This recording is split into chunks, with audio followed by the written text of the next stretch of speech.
Buenas tardes, jóvenes, ¿cómo están? Les voy a dejar esta cápsula informativa. Ya saben que 30 minutos antes de que acabe la sesión, una hora antes a veces, les comparto un enlace para sala y resolver dudas o inquietudes que hayan surgido durante la semana. Esta semana va a ser igual, te voy a dejar una sala abierta por si te quedó alguna duda, puedas entrar y resolverla. Pero bueno, te dejé también en biblioteca y debajo de la actividad unos videos para que te apoyes en ellos y puedas responder pues las actividades de esta semana. De cualquier manera, tú sabes que si hay duda te puedes acercar también por chat. Voy a dejarte esta cápsula informativa para reforzar un poco la actividad y el aprendizaje que nos toca abordar esta semana y la próxima, porque vamos a estar reforzándolo un poco con una práctica de laboratorio. Y bueno, sin más vamos a empezar. Te recuerdo que el aprendizaje tiene que ver con la preparación de mezclas, identificar los componentes y también la diferencia entre una mezcla homogénea y una mezcla heterogénea. Y el segundo aprendizaje habla un poquito sobre las variantes de la concentración de las mezclas, que se expresan en porcentaje de masa y porcentaje de volumen, y las propiedades que hablábamos algunas de ellas en la semana pasada. La primera parte de tu actividad consiste por ahí en que busques algunas definiciones, porque de aquí en adelante las vamos a estar utilizando. Y bueno, para que no te quedes patinando y sepas a qué nos estamos refiriendo. La primera definición habla sobre material.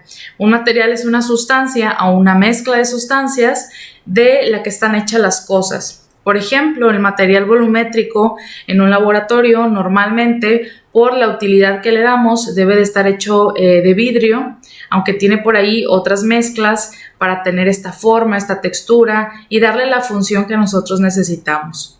Este es un ejemplo de materiales. Una mezcla es una combinación o la unión de dos o más elementos o componentes que pueden estar en cualquier estado de agregación de la materia. Es decir, que podemos hacer mezcla entre gases, entre sólidos y entre líquidos, pero también las podemos hacer entre un sólido y un líquido, entre un gas y un líquido y así sucesivamente. Una sustancia es una clase muy particular de materia, normalmente homogénea, cuya composición es fija y químicamente definida. Nosotros para hacer mezclas necesitamos de sustancias. El soluto y el solvente son dos componentes fundamentales para crear soluciones. ¿Cómo se diferencian? Por su definición. Normalmente el soluto es esa sustancia que sí, puede ser sólida, líquida o gaseosa, pero normalmente es la que se pesa en gramos y es sólida, normalmente, pero se puede encontrar en cualquier estado de agregación. Es la que se disuelve o se diluye para producir una mezcla homogénea. Mientras que el solvente va a ser la sustancia que se utiliza para diluir. Por lo tanto, en la mayoría de las ocasiones va a ser un líquido. Una disolución es el resultado de una mezcla entre el soluto y el solvente. También se define como una mezcla homogénea a nivel molecular o iónico de dos o más sustancias que sean puras y que no reaccionen entre sí, cuyos componentes se van a encontrar en propiedades variables. Por ejemplo, en esta imagen tú estás viendo un ejemplo de disolución porque tienes por ahí un soluto, que es esto que la persona tiene en las manos, parecido a un colorante, que en este caso es líquido, y un solvente, que es esto que está en la parte de abajo, puede ser agua, puede ser alcohol, puede ser etanol, pueden ser cualquier sustancia líquida, y tienes por ahí un batidor. Entonces el resultado del soluto y el solvente es lo que sería la disolución. ¿Qué son las mezclas? Como ya lo viste en la definición, pues es cuando unes dos o más sustancias y hay dos tipos de mezclas. Pueden ser mezclas heterogéneas o mezclas homogéneas. Cuando hablamos de mezclas heterogéneas, es muy sencillo distinguirlas porque nuestros sentidos, esas propiedades cualitativas que nos dan los materiales, nos permiten a través de la observación distinguir cuáles son las sustancias mezcladas. Por ejemplo, si tú tuvieras un vasito y le pones agua y aceite, vas a notar que la mezcla no se va a unir en su totalidad. Se va a formar una mezcla en donde las sustancias se separan de manera natural. entonces no las combinas completamente y vas a notar una división, una capa arriba superior que sería la grasa y una parte debajo que sería el líquido. Pasa algo a nivel químico porque hay una separación de estas sustancias, pero bueno, es una mezcla heterogénea porque no las puedes combinar o integrar de manera completa. Y es muy fácil a través de nuestro sentido notar que hay una separación. Por ejemplo, cuando le pones en un vasito agua de mar, la arena lo que va a pasar es que se va a sentar abajo y el líquido se queda arriba. Dependiendo de la propiedad de los materiales que mezcles, en ocasiones unos se asientan, otros flotan, otros se quedan en el centro, pero hay una separación. Eso es una mezcla heterogénea, porque no se puede combinar 100% y lo podemos distinguir a simple vista. Pero hay otro tipo de mezclas, estas mezclas que son completamente opuestas a las mezclas heterogéneas y las llamamos mezclas homogéneas, muy utilizadas, por ejemplo, en la cocina, en la repostería. ¿Qué pasa si quieres hacer un pastel?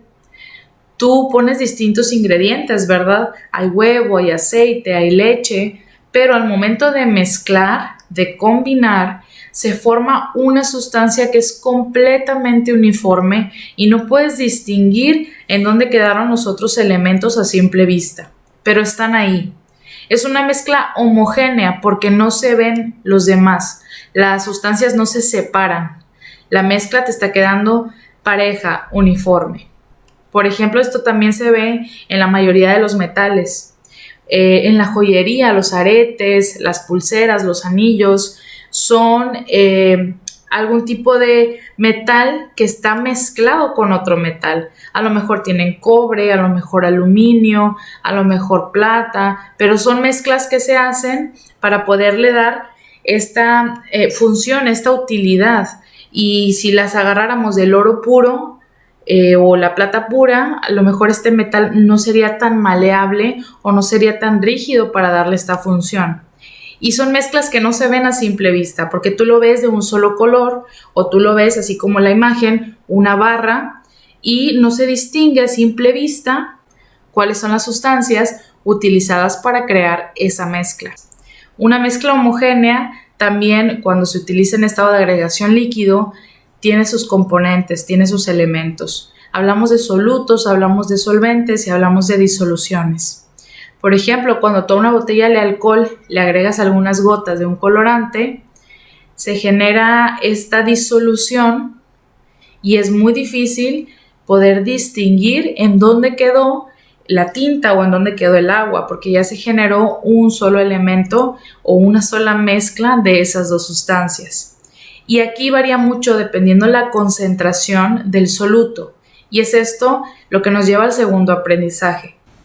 Lo primero que tenemos que hacer para resolver este problema es obtener los datos.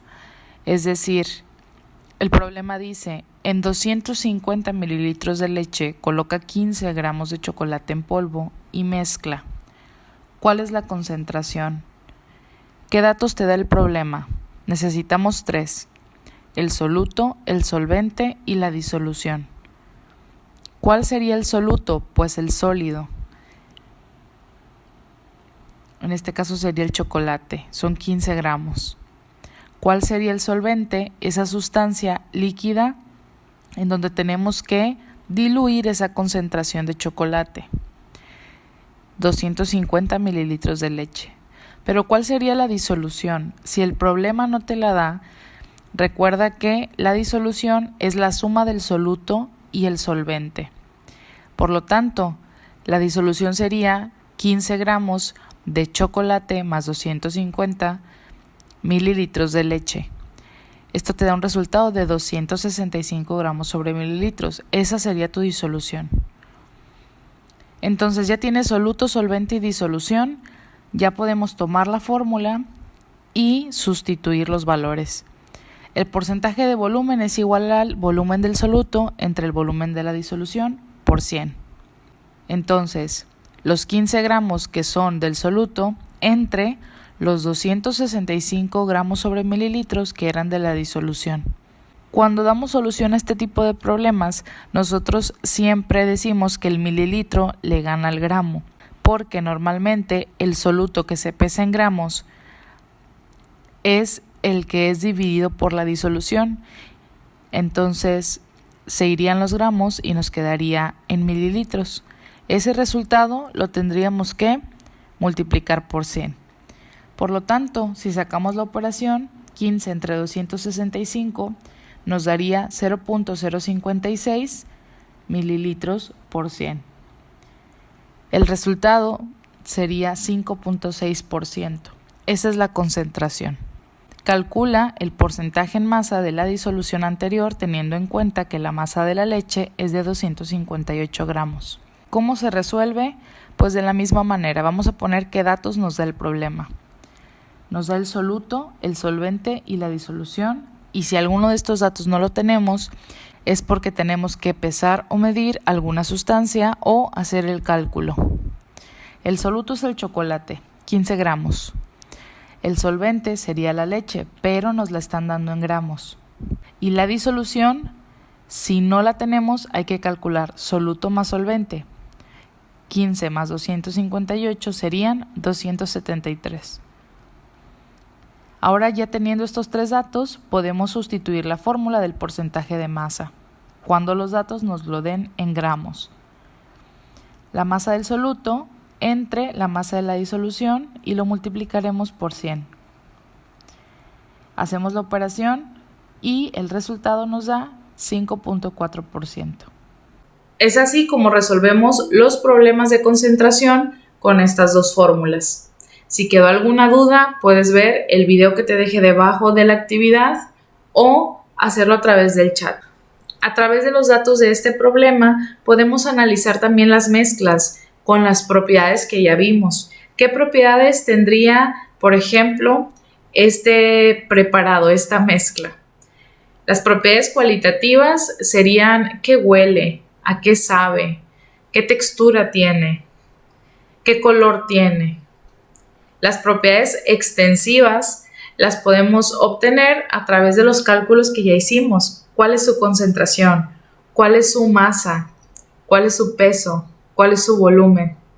Y las propiedades intensivas también nos darían algunos datos. ¿Es soluble? ¿Es densa? Y bueno, esto ha sido todo por el día de hoy. Espero que junto con esta cápsula informativa y los enlaces que deje debajo de tu actividad puedas resolver la clase. De cualquier manera estaré en sala para solucionar dudas o inquietudes que tengas. Nos vemos la próxima semana.